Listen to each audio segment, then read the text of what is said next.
Robservations with Meyer Burnett. This next one comes from Stephen Thompson. How has the Robcaster been gathered together into one place, or how doth a single body upbear him upon the shoulders of genius? Well, I don't know what to say, Stephen. I saw the recent Robservations Robcasts on the latest entry in the Bond franchise. I watched with great interest, for I've been following Bond movies since time immemorial. Literally. I remember them appearing on the ABC Sunday Night Movie and my father watching it, usually over my mother's objections, unless her favorite, From Russia with Love, was on. I can't even tell you what my first Bond movie was. Was it The Spy Who Loved Me? You Only Live Twice? Something else? No matter, as James Bond has always captured my imagination in ways that have changed over the years. The funniest thing about this is that my love of Bond is an influence from my father. And I have a hard time trying to figure out who the biggest anti-imagination connoisseur is between my parents. Yet this is where I picked up Bond from. When I was young, 5 or 6 years old, I suppose, I remember the gadgets, and that was all it took. Bond had the coolest toys to play with, so right there I was sold. The adult equivalent of what I felt was, shut up and take my money. Some might be aghast at my parents letting me see the Bond movies at such a young age, but they simply didn't care.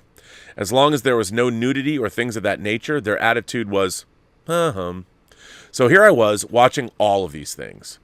On another website that I follow, one commentator who does semi-weekly movie threads says, what Bond do you prefer seems to be a function of what Bond was around when you were an adolescent, or words to that effect. Giving this some thought, there was no Bond when I was an adolescent. License to Kill came out before I served my high school sentence. By the time GoldenEye came out, I was in my 20s. So I reflect on my childhood that I have to say my favorites would be Connery and more, as these were the movies I saw when I was growing up. I connect so many good moments to the Bond movies. For instance, I remember well one summer evening when I had the house to myself as a teenager and flipping through the TV guide, remember those? Oh yes, I do. I saw that ABC was showing Octopussy. Done. I was booked for the night. I saw that without having to deal with anyone's interference with the TV. Or there were other times just watching them with my parents. My older sisters never cared for Bond, so it was just us three. One thing though, never mention or joke about seeing Moonraker, for they hate it with a passion. I loved it when I was 9. I look at it now and go, meh, I love Moonraker. I saw it opening weekend in the theater. What's interesting about this, even more than, say, Star Wars, my view of Bond has changed as I changed. As a little kid, I was obsessed with the gadgets and couldn't wait to see what Bond would break out in different movies. Now I see Bond as a Renaissance man who can move easily through different parts of the world and different spheres of life, who gets to travel the world and gets the most beautiful women, who, by the way, can and will kill you or others just as easily if the mission calls for it.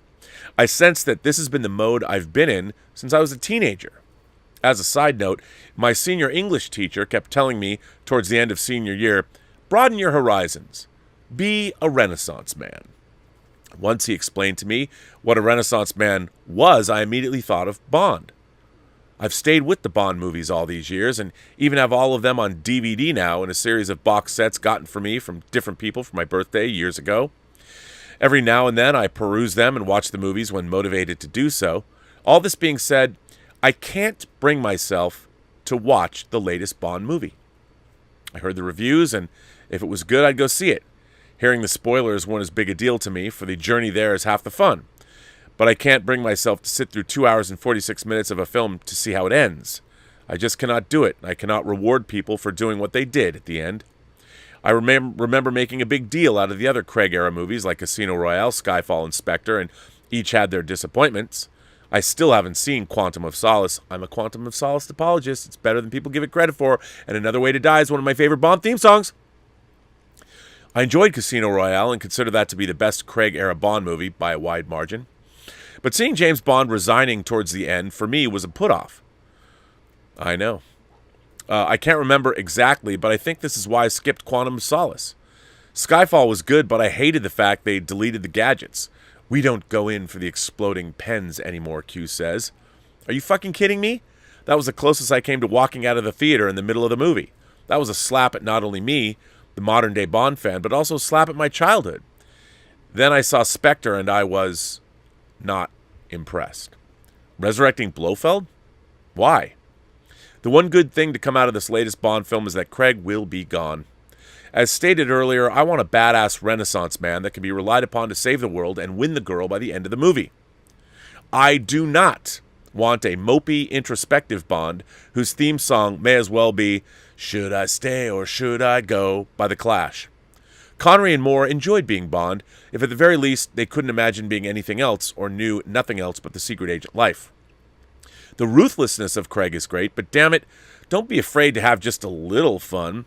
Even Timothy Dalton would make wisecracks every so often, and oh, by the way, I owe Mr. Dalton an apology. His Bond was way better than I gave him credit for, if only because the two-dimensional Bond portrayed by Mr. Craig is so disappointing. Really, I just want to tune out of the world for 2 hours and see the kick-ass globe-trotting Renaissance man referred to earlier taking care of business. If I wanted something else, I'd go find it. By the way, Robert, I decided to take you up on your homework assignment. Take that as a badge of honor. For I almost never did homework in school, as my senior English teacher would tell you. But this time, I did extra credit. I have an album called The Best of Bond, James Bond, with all the movie themes. I played them all and stacked them up against Writing on the Wall. Though admittedly, I stopped there. Yeah, I take off some points, so I only got an A minus max. I stopped there because I forgot what a funereal piece that was. And if you see the video for it, the song is even more so when viewed in that context. Sorry, that isn't Bond for me. My favorite is Duran Duran's entry for A View to a Kill. Don't worry, I know how you feel about the movie. The theme song should fire you up, some way, somehow, for what you're about to see. Even Carly Simon's Nobody Does It Better does that better. If that was the point of your homework assignment, congratulations, sir. You succeeded in making your point. I 100% agree with it. That is exactly what my assignment for you was supposed to point out. But yes, my hope is that Bond isn't dumped after this. Next year is the 60th anniversary of Bond, and so what if the Cold War is over? There's plenty of material for future Bond movies, whether Bond has to save the world from a megalomaniac or the movie is straight-up intrigue.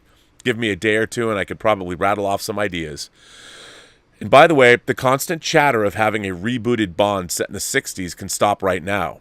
As you once said, Bond has already been done in the 60s, in the 60s. 2, make something new. I cannot stress this enough. And that goes for everything. Seriously, is the well that dry?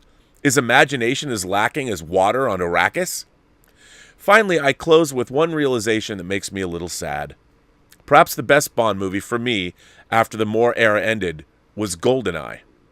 I love that movie, and it easily makes my top 5 Bond movie list. Post-85, I'd put The Living Daylights at number 2 and Casino Royale at number 3. But Roger Moore put away his Walther PPK 36 years ago. I know some way, somehow, we can do better by Bond, and if we do, my wallet opens wide. If not, the wallet stays shut, and I will still have memories to go by and the DVD collection to watch again and again. From not quite the middle of nowhere, but a place where you can see nowhere from my rooftop in Texas. Stephen Thompson. Well, Stephen, what a great letter. Thank you for writing that in. My feeling about all of this is, there's a lot of people, I think we live in a modern age where getting in touch with your feelings has become a big deal. And I understand why that is. I mean, people should know who they are.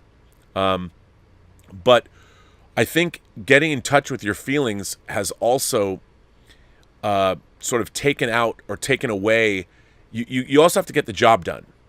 And getting the job done, when you move out into the world, the universe doesn't give a fuck about your feelings.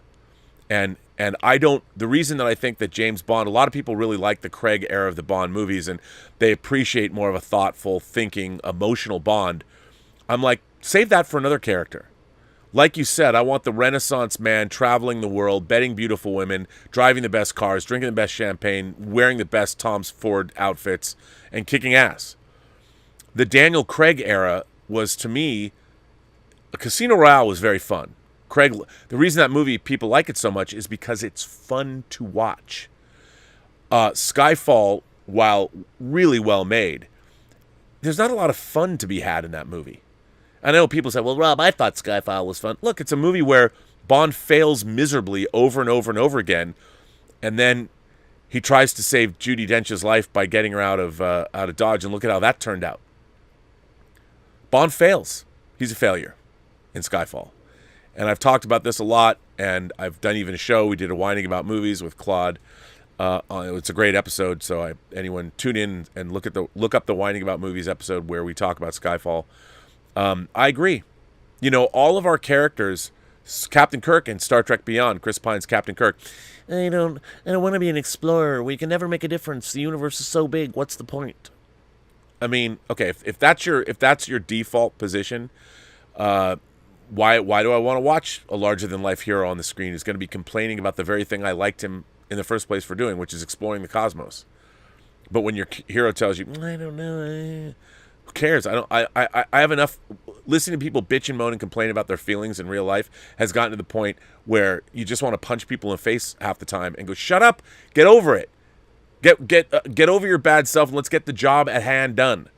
I mean, my God, if World War II was today, we would have lost. We would have lost. And people would be like, it's not what I feel. But anyway, I'm with you on Bond. Daniel Craig is a great actor. I thought that he was underserved by the scripts. And, you know, our own Roberto Suarez did point out that a lot of what happens in No Time to Die it really came out of the books You Only Live Twice and On Her Majesty's Secret Service. Especially You Only Live Twice, and the villain Shatterhand, Blofeld, all that. It's an amalgamation of things. The whole Poison Garden. Like at the end, people are like, well, there's a big lair. You know, the villain has a lair. Yeah, but there's no, like, battle. When did they call in the cavalry? You've got armies, you got navies sitting off the coast, and you have a lair, but no big You Only Live Twice volcano lair battle. I mean, there's so many missed opportunities in No Time to Die, but being reminded of where they came from and how they really did adapt a lot of material that hadn't been adapted in previous books. But they took a lot of that from what Fleming was doing. But I did not have fun. There's a moment with Ana de Armas that's fun. It's like, oh, we return you to your Bond movie already in progress. But yeah, I would love it if we could get a real Bond movie back. I really would.